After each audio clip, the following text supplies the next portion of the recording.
Oke guys, ketemu lagi di channel Bible Studio. Kali ini kita kedatangan bintang tamu yang luar biasa. Biasa aja sebenarnya. Biasa aja ya. Biasa aja deh. Stephen Erastus. Hai Waduh. semua. Seneng banget Ivan. Udah bisa mampir ke Bible Studio. Thank you. Ya, Juga kita senang banget diajak ke Bible Studio yang subscribernya udah berapa juta kan ya? Gagal. Berapa juta? Belum. Akan. Oh, iya. Imani dong. Imani. Oh iya. Gini bro. Ya di sini kita pengen bahas sih biasanya sih ngobrol-ngobrol santai Yeah. tentang gereja, tentang kekristenan gitu ya. Nah Okay. kita coba mengangkatnya tuh dari sudut pandang alkitabiah, biblikal lah gitu.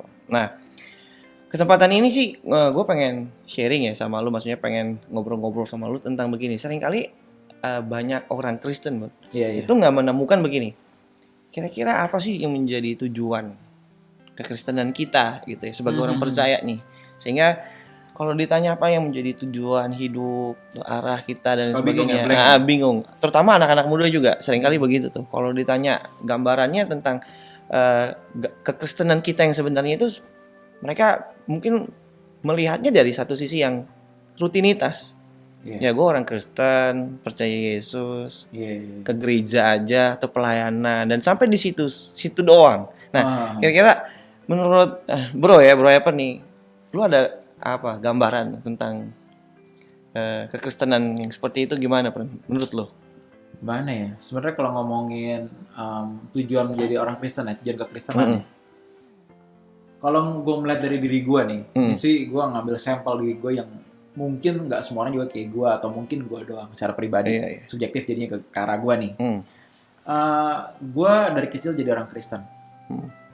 Dan gue udah banyak dengar bahwa jadi orang Kristen ini udah paling benar.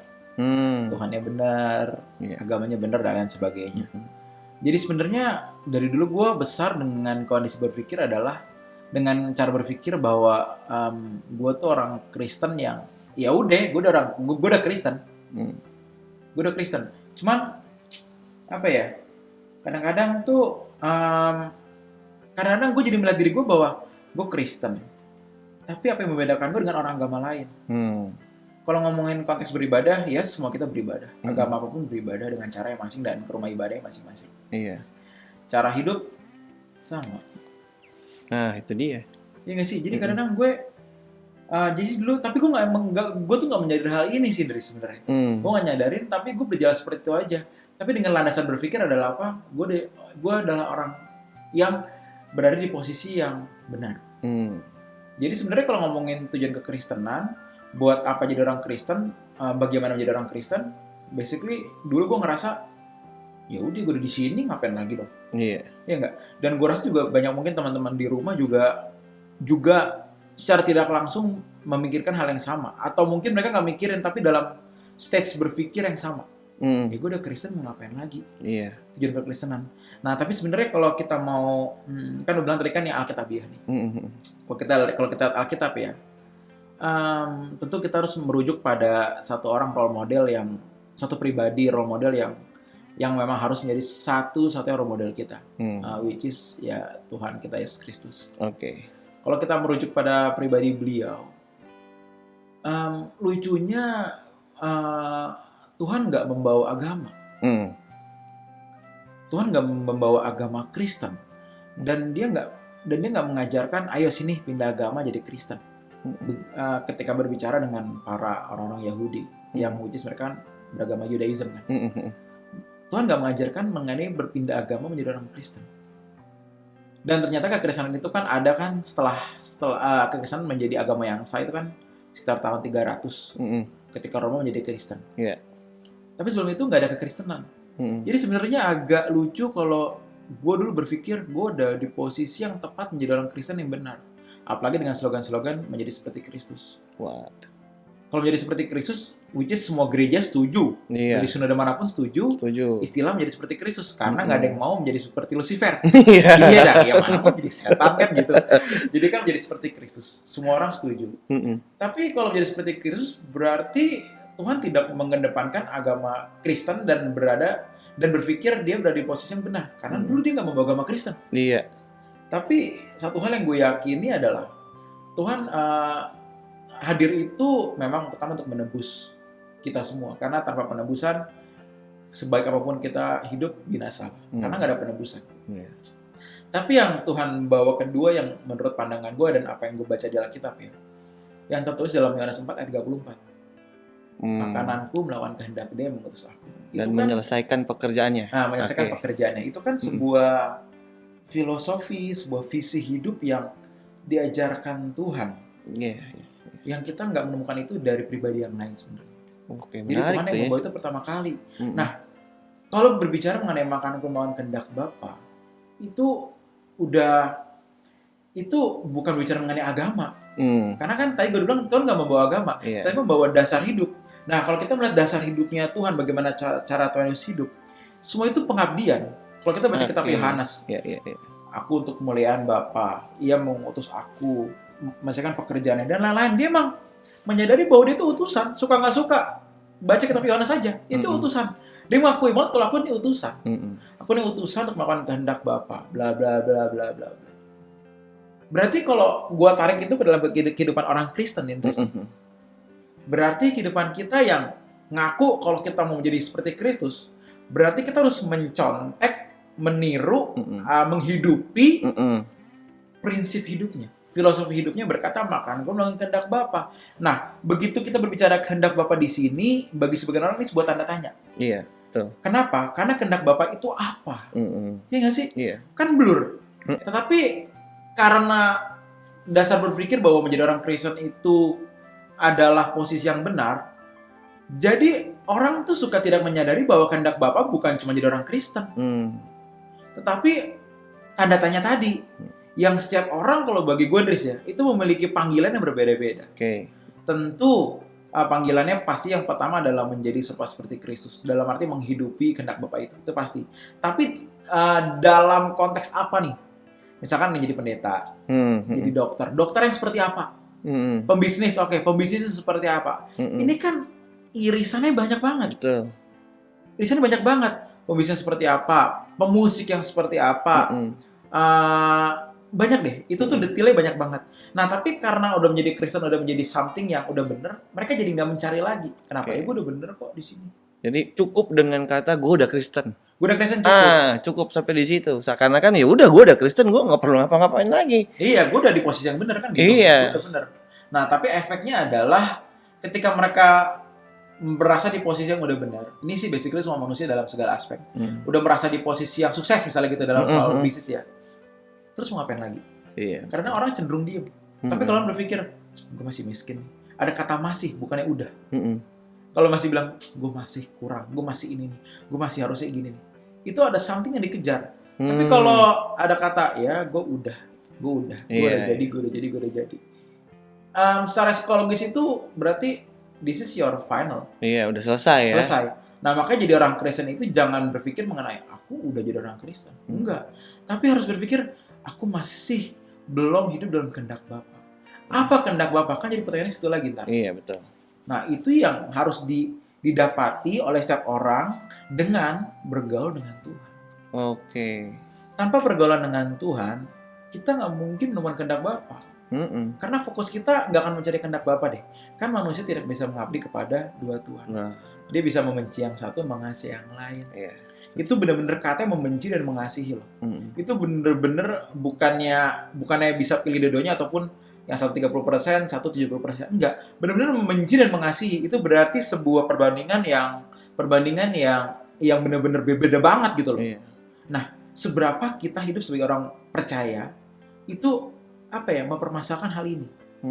Sekali lagi jangan mentok jadi orang Kristen. Kalau jadi orang Kristen mah berapa miliar orang berarti udah pasti aman dong. Tapi contohnya adalah apa? Kalau orang nggak menemukan kehendak Bapa, hidupnya nggak berubah. Balik ke situ nih gue. Karakternya berubah nggak? Karena kalau melakukan kehendak Bapa, nggak mungkin di jalan itu anjing-anjingin orang. Iya. Kehendak Bapa apa itu? Anjing-anjingin orang. Nah, marah gitu sampai keluar statement atau kata-kata yang kata-kata yang kasar, dan sebagainya. Kebun binatang lah, kandang itu kan anjing kan kandang. Jarang anjing tuh ada di kebun binatang sebenarnya sih. Di kandang. Lebih ke kandang ya. Lebih ke kandang sebenarnya. Gini. Tapi gue tertarik ya dengan kalimat lo tadi ya. Maksudnya tentang bahwa kehendak Bapa itu apa? Artinya begini. Ternyata kita nggak cuma jadi orang Kristen. Kita harus menemukan kehendak Bapa itu. Dan Iya. tadi menarik adalah kehendak Bapa itu ditemukan dengan bergaul dengan Bapa. Iya. Ya, jadi gue juga maksudnya menariknya gini ya. Seringkali kenapa orang kalau ditanya gimana caranya kita tahu, ya lu tanya dong sama yang menciptakan gitu ya. Iya. Setiap misalnya gue ambil contoh ya. Misalkan setiap orang menciptakan sesuatu pasti dengan tujuan dong. Betul. Atau yang mic diciptakan ini kan supaya kita bisa ada pengeras suara dan lain sebagainya dan lain sebagainya. Tentu sama seperti Tuhan, dia waktu menciptakan kita dia ingin kita melakukan sesuatu yang seperti apa yang dia mau. Nah, tiap orang kan kata lu tadi beda-beda. Makanya kita perlu bergaul dan untuk menemukan itu sama dia. Bener kan, Ben? Betul. Karena ya betul sih, mesti nanya sama yang menciptakan. Sedangkan orang kan jarang nanya. Bahkan orang berdoa jarang kok. Iya, itu Kacau dia. Kan? Kacau serem banget loh sebenarnya. Jadi orang Kristen tuh kalau benar-benar nggak memahami hal ini, itu sebenarnya mengerikan gitu. Jadi nanya enggak, udah ngerasa bener. Tapi Tuhan sendiri dulu enggak membawa agama Kristen doang, tapi kita ngerasa Kristen udah bener dan nggak nanya. Coba, bener-bener bahaya banget sebenarnya. Apalagi ya bicara soal membangun hubungan itu, seringkali pikiran orang, gue cukup ke gereja. Gue udah membangun hubungan dengan Tuhan gimana? Ya gue datang tiap minggu ke gereja. Mereka berpikir 2 jam cukup, padahal sebenarnya nggak sampai di situ ya, bro. Ya, sebenarnya kata membangun hubungan itu, terms membangun hubungan itu sebagai setiap orang itu sebenarnya kan ada tingkatan masing-masing. Ada kenal, ada teman, ada sahabat, ada bapak, ada keluarga dan segala macam lah, ada suami istri lah segala macam. Kita memandang Allah itu seperti apa, memandang Tuhan itu seperti apa. Ya, susah sih. Kita kadang ke gereja kan udah banyak dibombardir dengan kata-kata bahwa kita adalah anak Allah, which is benar. Secara hukum anak Allah, tapi secara fakta nggak seperti bapaknya. Cara hidupnya. Nah, karena itu kalau berbicara mengenai membangun hubungan dengan Tuhan itu, terms apa yang mesti digunakan? Apakah teman? Nah, itu kan yang orang juga mungkin mesti itu sih, mesti didetilkan, diperjelas lagi. Mereka mesti menyadari gitu ya, maksudnya dalam arti kata ya sedalam apa hubungan kita ya tergantung kita melihat dia seperti apa kan begitu. Ya, kalau dia lu anggap cuman teman biasa, ya lu pasti membangun hubungannya seperti teman. Tetapi kalau sebagai pribadi yang lu memang tadi ku pinjam kalimat lu untuk lu mengabdikan diri tadi, pasti kan lu akan membangunnya dengan luar biasa. Iya. Sebenarnya pengaruh juga dengan kondisi kehidupan. Di negara-negara yang kondisinya sulit, orang lebih mencari Tuhan. Iya ya.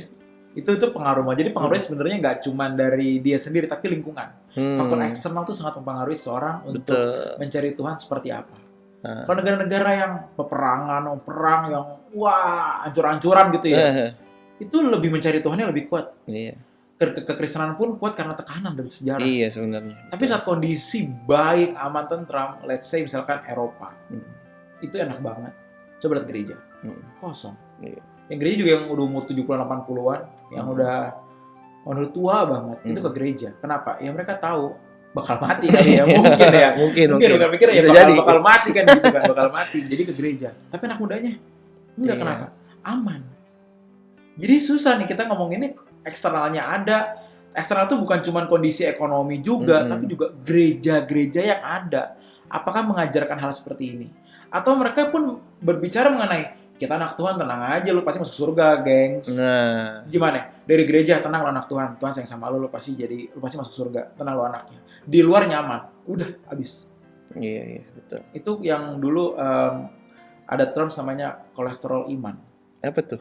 Jadi kolesterol iman tuh kayak misalkan enak, kayak lu makan daging lah, enak. Tapi kan mengandung kolesterol. Sama. Enak hidup nih, tapi itu sebenarnya menggerogoti kesehatan lu dari dalam gitu. Sama, kenyamanan itu kolesterol iman, suka nggak suka. So apakah orang Kristen nggak nyaman? Harus nggak nyaman? Untuk kasus tertentu gue rasa yes. Tetapi kalau udah nyaman gimana dong bro? Masa gue harus membuat diri gue nggak nyaman? Enggak. Lu masih menemukan ketidaknyamanan diri lu sendiri. Dalam hal apa? Lu belum menemukan Tuhan. Harus itu menjadi something yang membuat lu nggak nyaman.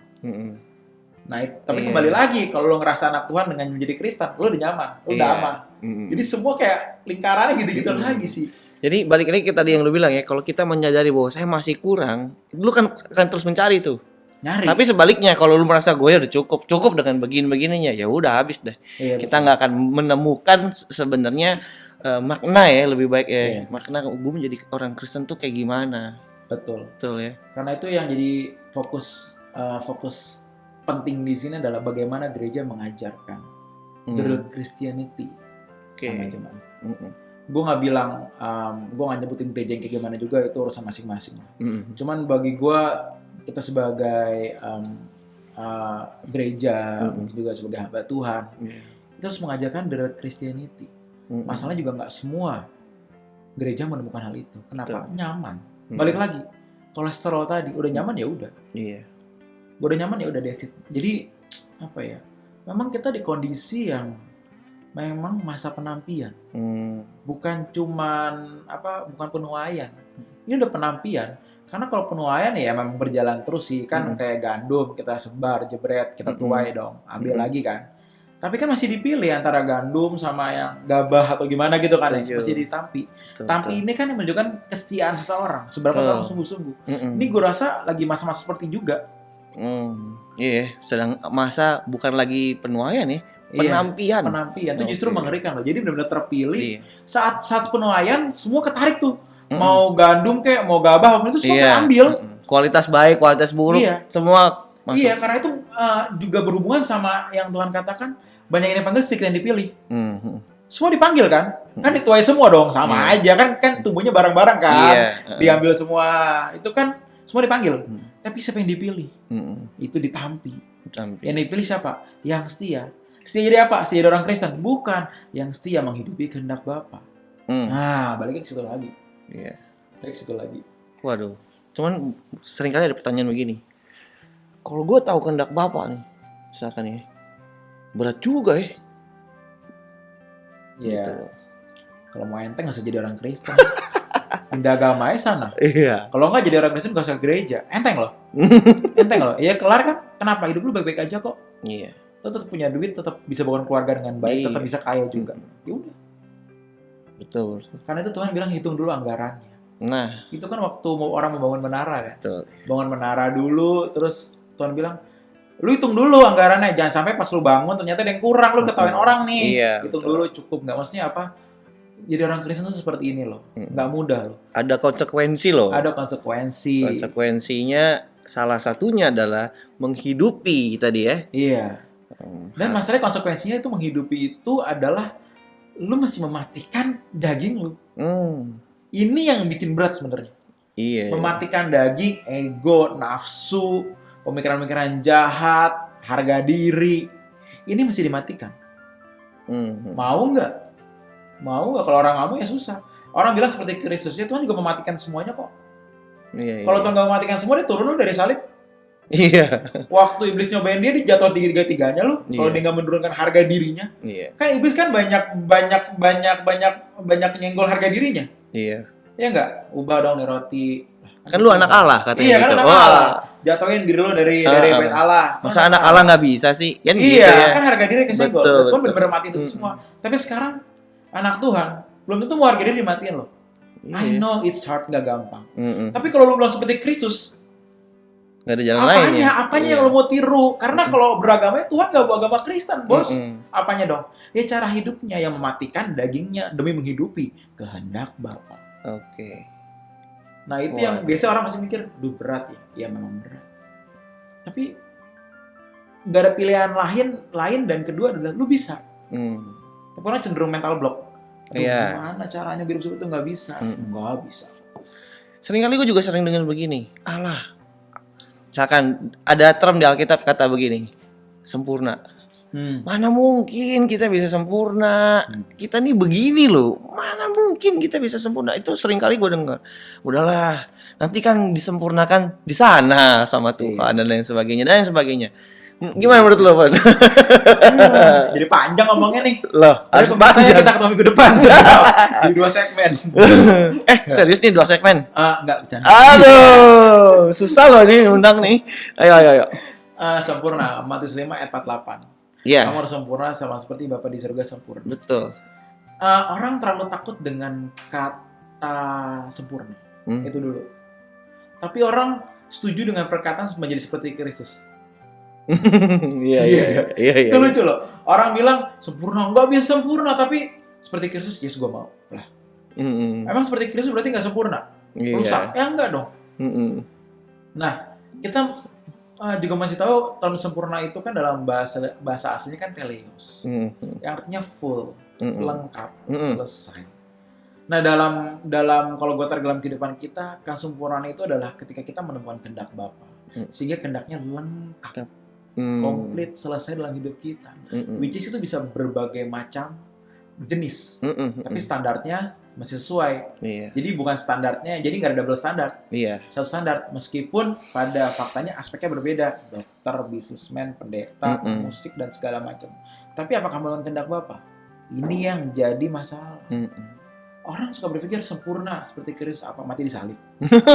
Kalau kayak gitu yang selamat secuil dong. Iya, yang mati disalib doang. Iya, ada 1000 nggak? Iya, Gua nggak tahu ada apa enggak. 1.000.000 apalagi. Tapi kalau mulai kehendak Bapa, ruginya apa sih? Nah, punya duit, silakan punya duit. Tapi kalau melakukan kehendak Bapa memang nggak boleh kaya. Tapi kaya boleh nggak? Boleh. Kenapa? Karena maksud pengen kaya. Karena kalau kita mencintai dunia, pengen kaya, itu musuh Allah. Tapi apa boleh kaya? Boleh. Kenapa? Apa yang ditakutin dengan kata menjadi seperti Kristus? Sempurna. Apa yang ditakutin? Harusnya nggak ditakutin. Jadi orang bener tuh ngapa rugi sih? Iya, betul.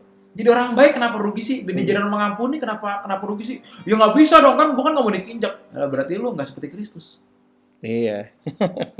Nah, kadang-kadang gitu sih gue pikirnya gitu ya. Sama seperti Kristus sama sempurna sama. Tapi orang nggak berani dengan kata sempurna, tapi seperti Kristus mau. Betul.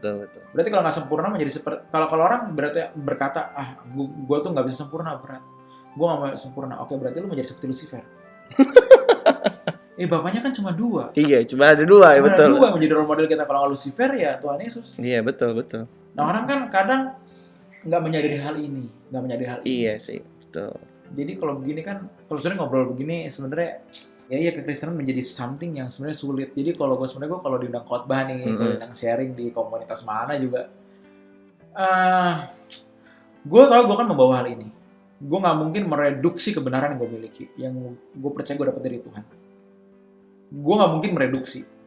Orang suka nggak suka, ini yang bakal gue bawa. Cuman jadi pemikiran gue adalah, aduh mereka gimana ya? Gitu doang sih gue pikirin. Ini gue bakal share hal ini, which is ini merenggut kehidupan normal mereka sebagai seorang manusia normal. Ini kan menjadi manusia yang nggak normal. Di mata orang kan, kalau ada orang yang nggak memahami ini dan dengar kita ngobrol kan kayak, lu semua orang nggak ada kerjaan, lu semua nganggur, nggak sibuk, begitu. Iya. Bodoh amat sih kalau lu bilang gitu, gue gak peduli. Ya lu masa dengerin lah, lu close aja. Iya. Tapi subscribe dulu dong. Masa tolong dicatat. Gitu sebenarnya. Iya sih emang. Karena apa nggak sulitnya tadi, karena memang kita harus hidupi ya kehendak Bapa ya. Iya. Nggak cuma jadi Kristen, balik lagi ke sana ya. Nggak cuma jadi orang Kristen, tapi lu dipanggil untuk menghidupi kehendak Bapa. Nah, kalau menurut lo ya Pan ya, dalam kehidupan sehari-hari tadi orang Kristen yang dijalani, kira-kira apa yang secara ini aja ya, apa yang bisa kita tawarkan kepada mereka? Mereka ini siapa nih? Maksudnya pada mereka mendengar kita nih, teman-teman kita. Nih dengerin. Iya. Gitu ya. Apa yang bisa kita tawarin nih? Maksudnya dari tadi panjang lebar yang kita udah ngomongin. Kita harus memahami bahwa menjadi seperti Kristus itu berbeda dengan menjadi orang Kristen. Tapi memang awalnya membawa diri sebagai orang Kristen, mengambil agama Kristen menjadi agama kita itu udah langkah awal. Langkah awal. Tapi selanjutnya jangan stop di situ, gengs. Jangan stop di situ. Yuk kita lebih hidup lagi, lebih mencari kehendak Bapa. Karena gini loh, banyak orang tahu Tuhan tapi nggak menghidupi Tuhan. Karena nggak semua orang mau menemukan kehendak Bapa, atau nggak semua orang menyadari. Jadi Tuhan tuh cuma di nalar, cuma di otak dia doang. Tuhan lahir di Bethlehem, tahu sejarahnya. Tuhan bisa nyembuhin orang sakit, bla bla bla, tahu mujizatnya. orang tahu tentang Tuhan, tapi Tuhan nggak menghidupi. Tapi orang nggak menghidupi tentang Tuhan itu sendiri. Karena kalau menghidupi Tuhan berarti kita menjalani kehendaknya. Nah, kalau orang mau menghidupi Tuhan, juga buat teman-teman di rumah, kalau gue boleh share nih guys, menghidupi Tuhan itu adalah magical. Magical itu sesuatu yang magical adalah apa ya? Lu bakal melihat hidup lu dari sudut pandang berbeda. Itu ajaib. Lu melihat dunia ini berbeda dari orang lain. Bukan berarti orang lain sesat atau gimana ya, gue gak mau bahas itu sih. Cuma lu cara pandang dunia ini, segala kejadian, covid, peperangan, itu berbeda. Kenapa? Karena kita melihat itu dari sudut pandang Tuhan. Bukan sudut pandang sebagai manusia, kayak covid lah apalah. Sudut pandang Tuhan untuk kenapa mengizinkannya terjadi, itu kenapa. Hidup aku seperti ini, misalnya broken home, misalkan gue dikecewakan banyak orang, atau lain sebagainya. Sudut pandang Tuhan apa sih mengizinkannya terjadi? Itu kita mencari kehendak Bapa dalam setiap kejadian. Oke. Ya, nah, di situ kita melihat hidup kita tuh berbeda cara sudut pandangnya ya. Nah, kita kalau menghidupi Tuhan ya, aduh Tuhan tuh nyata banget. Tuhan tuh nyata banget. Gue sering ngobrol sama teman-teman pemuda gue ya. Tuhan itu harusnya bisa lebih dekat dibanding keluarga kita. Kenapa? Karena Tuhan tinggal di sini. Di dalam. Which is dia sangat dekat. Yeah. Tapi kenapa gue gak bergaul sama pribadi yang sebenarnya dekat? Oke, nggak kelihatan. Oke, lu doa nggak disautin, lu mau sentuh kagak bisa disentuh, lu pengen lihat kagak muncul. Tapi Tuhan tuh bisa dialami. Nah, itu dia. Dan hebatnya Tuhan itu bukan soal berkatnya, bukan soal mujizat, tapi pendewasaan. Nah, ini menarik. Bagaimana caranya Tuhan bisa mendewasakan kita untuk menjadi semakin dewasa, rohani, dengan pribadi yang nggak muncul. Ini cuma dia doang yang bisa. Setan bisa kasih lu duit, tapi setan nggak bisa kasih lu pendewasaan. Tuh. Nah, itu cuma Tuhan yang bisa berikan. Nah, itu hanya tersedia bagi orang-orang yang mau. Karena itu Allah turut bekerja dalam segala perkara mendatangkan kebaikan bagi orang yang mengasihi. Kasihi dulu. Cari dia dulu. Cara mengasihi Allah gimana? Jangan cinta dunia. Jangan mengharapkan kebahagiaan dari dunia ini lagi. Wah, bisa nggak bro kayak gitu? Bisa. Bisa, percaya gue bisa. Aduh gimana? Gue tuh gak kebayang. Jangan dibayangin. Tapi dijalanin. Sama seperti halnya, gue sering ngobrol sama teman-teman youth gue ya, teman-teman komsel. Gue ngomong sama cowok-cowok gitu loh. Sorry ya, mungkin gue agak-agak eksplisit bercandanya. Lo pernah kebayang, ini normal semua nih. Lo pernah kebayang gak kalau one day lo jadi gay? Lo pernah kebayang gak one day lo tiba-tiba suka sama teman lo cowok? Suka banget sama dia, lo pengen kawinin dia. Teman gue ngomongnya, ini sorry nih makanya agak eksplisit ya, ini contohnya agak ekstrim, tapi biar kelihatan banget lah agak ekstrim. Ya gak kebayang lah, gue kan gak mungkin begitu. Ikut Tuhan pun gak kebayang. Tapi dalam perjalanan lo bisa mengalami. Orang kan banyak yang berubah jadi normal, jadi gay, jadi lesbi, kan bisa normal lagi kan. Itu kan something yang kebayang. Gimana ceritanya? Misalnya dari mereka yang LGBT, aduh gimana caranya ya? Gimana ya? Gue ntar bisa suka sama lawan jenis gak kebayang. Karena hidupnya adalah menyukai sesama jenis. Itu kan something gak bisa dibayangin. Iya, betul.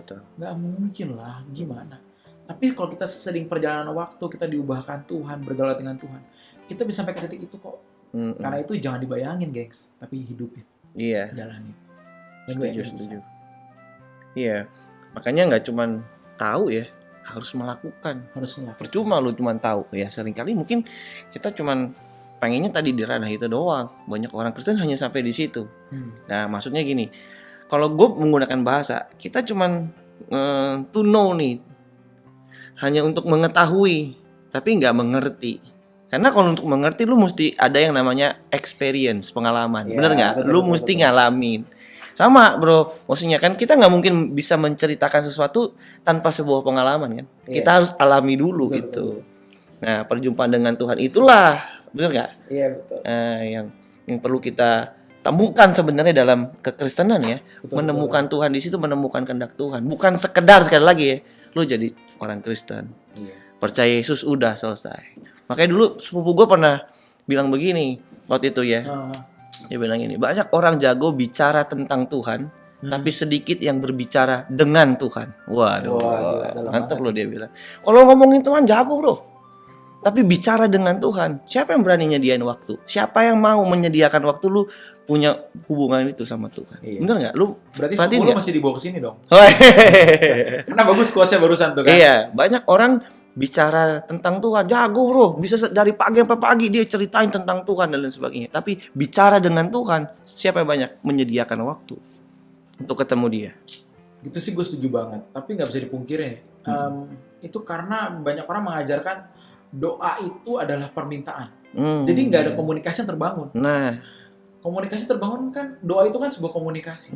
Which is bisa dilakukan kapanpun. Tapi tentu harus punya waktu khusus ketemu dengan Tuhan. Kalau bagi gue, setengah jam minimum sehari. 15 menit syukur deh. Ya gue tahu gak gampang sih, susah. Tapi bisa dilatih kok. Tapi kalau orang berbicara mengenai, berdoa nih, berarti minta. Minta perlindungan lah, minta berkat, minta penjagaan, minta segala macam. Stop di situ, abis sudah. Jadi nggak terbangun. Jadi memang banyak terms kata-kata yang harusnya kita bisa menjelaskan lebih detail, nggak cuma sesimpel doa. Soal, aku dipecat dari kerjaan nih, doa dong, minta kerjaan. ya Tuhan sama kayak ATM, lu butuh duit, lu tinggal masuk ke ATM. Iya. Ya itu nggak mungkin kita membangun komunikasi dengan pribadi yang seperti itu. Ya, nggak mungkin. Tapi gue tertarik ya tadi bicara soal kedalaman tadi. Tertarik mulu nih, apa lu nggak tertarik sama gue tapi? Ya enggak lah kalau sama lu lah. Aduh. Gue gara-gara lu tadi bahas gay lagi. Sorry ya, saya normal 100%. Masa sih? Nggak gini. Tadi sampai lupa deh tuh gara-gara lu. Terms kata ya. Tertarik nih sama kata apa tadi? Tapi istilah yang lu pakai tadi maksudnya gini, seberapa jauh lu menganggap Tuhan. Ya, itu akan membantu lu membangun hubungan dengan dia. Kira-kira gitu ya. Kalau lu anggap Tuhan biasa aja, ya lu akan memperlakukan dia biasa aja. Tetapi kalau menurut lu Tuhan adalah sesuatu yang sangat berharga, lu akan cari dia. Betul. Gitu. Kalau gue pernah mengutip perkataan Socrates juga, gue udah mulai masukin filsuf nih ya. Socrates ini pernah didatangin sebuah murid. Muridnya bilang begini, ajari aku pengetahuan, gitu. Karena dianggap Socrates paling pintar kan. Lu tau gak diajak kemana? Diajak dia ke tengah danau. Terus dia naik perahu ke tengah danau, lalu muridnya disuruh turun dari perahu. Pegangan nih sama perahu gue katanya. Terus udah dia di dalam air, Socratesnya di atas. Tau gak diapain Socrates? Dicelupin palanya. Terus dia keluar berkali-kali, aku mau belajar pengetahuan. Iya ini, celupin. Sampai akhirnya dia udah gak sanggup nih. Keluar kepalanya, udah sambil tergopoh-gopoh. Kalau kamu ingin belajar seperti kamu membutuhkan oksigen, seperti tadi itu, kamu akan menemukan ilmu. Wah, jadi lu mesti membanggakan. Dia bilang kalau lu mau benar-benar serius, ya lu membutuhkannya itu sejauh mana. Kalau cuma butuh seperti itu ya udah. Nah sama mungkin ya, kalau lu menganggap Tuhan biasa aja, ya lu akan hidup biasa aja. Tapi kalau lu menganggap Tuhan menjadi sesuatu yang luar biasa dalam hidup lu akan berusaha lah sebagaimana caranya untuk lu menemukan dia. Apalagi yang tadi menyelesaikan pekerjaan dia, menemukan dia. Memang bener banget sih. Kita harus melihat Tuhan itu pribadi, bukan benda. Iya. Pribadi yang punya perasaan, yang juga pengen bergaul sama kita. Bukan cuman dimintain doang, tapi benar-benar bergaul gitu. Karena Tuhan kan jadi sarana minta-minta macam-macam nih buat sebagian obat, buat banyak orang, bukan buat sebagian orang, buat sebagian supermarket orang. Ya. Supermarket. Kita harus melihat itu sebagai satu pribadi, maksud gue. Satu pribadi yang juga punya perasaan, punya keinginan, punya cinta. Jadi kita melihatnya sebagai seseorang, kasarnya dalam tanda kutip ya, seseorang yang juga pengen bergaul sama kita. Lah kenapa kita nggak bangun hubungan sama dia yuk? Kayak gitu sih. Iya, menarik tuh. Gue masih ingat statement yang pernah gue kutip ya, dia bilang kekristenan itu bukan sekedar agama, tapi relasi dengan Allah. Widih. Jadi ya itu dia datang untuk memulihkan hubungan itu sebenarnya, hubungan yang rusak. Sayang orang Kristen nggak menyadari ini. Itu ya penting. Iya.